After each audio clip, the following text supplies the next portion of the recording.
I want to create a life. I want to create joy.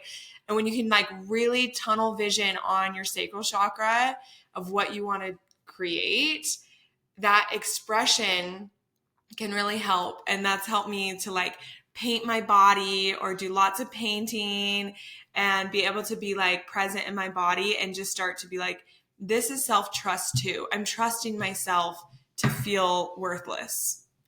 That's hard to do. I'm trusting myself to feel really pathetic right now. And I'm okay to be really small and pathetic. That's totally okay. Like, and it's more than okay. It's brilliant. It's good for me. I'm healing it. I want to sit in the shit and I want to feel really small. And it's like, it should be celebrated that our bodies can feel that trust in ourselves to just sit in the shit. Like, it's so hard for me. But yeah. Trust myself enough to feel worthless. Mm-hmm. That helped me a lot right now. Thank you for sharing that. You're so cute. Yeah, because I feel different since I moved to Utah. It's been about a year and there's been a lot of stuff that's come up. And so oftentimes what I tell myself is like, oh no, your body is, and your heart and your soul and your spirit and everything finally feels safe. And now you can express it. And you're in a safe container, you're in a safe spot, you have people around you that love you, you've met some of the, I finally have like neighbors that I know. Like my neighbor texted me the other day. She's like, can I use your trash can? Because we have extra things to throw away. And they're a family of, I think, 5 or 6. And of course, my trash cans are just me. And I was like, of course. And please never ask me to use my trash cans again.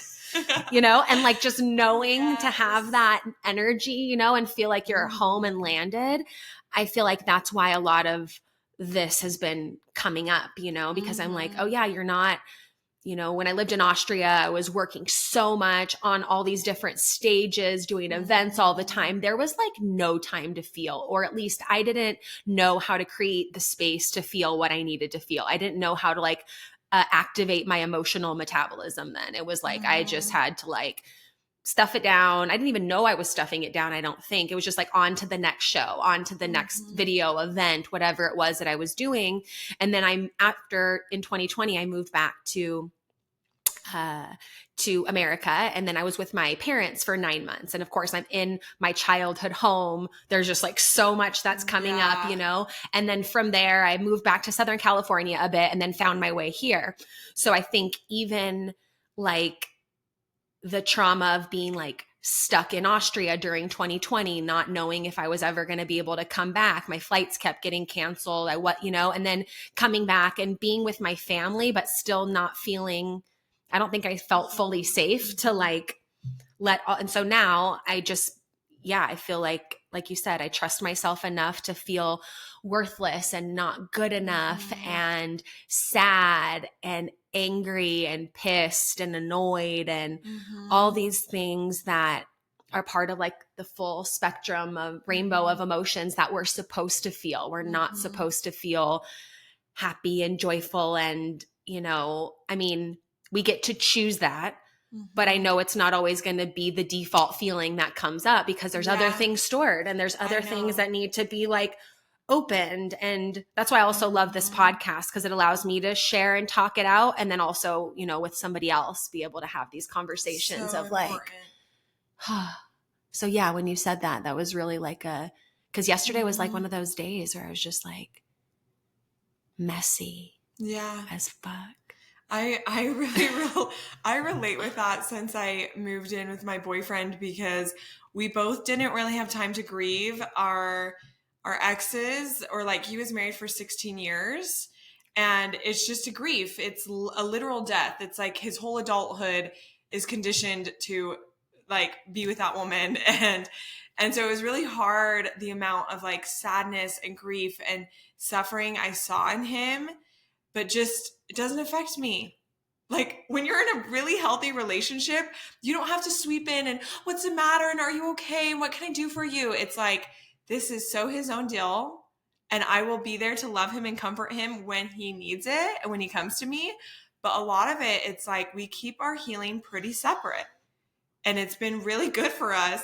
We don't have to rely on each other for our emotional needs or be super codependent or have to, it's like we have each other, we support each other, but like I said, there's this lighthearted playfulness to our love that really feels so dependent.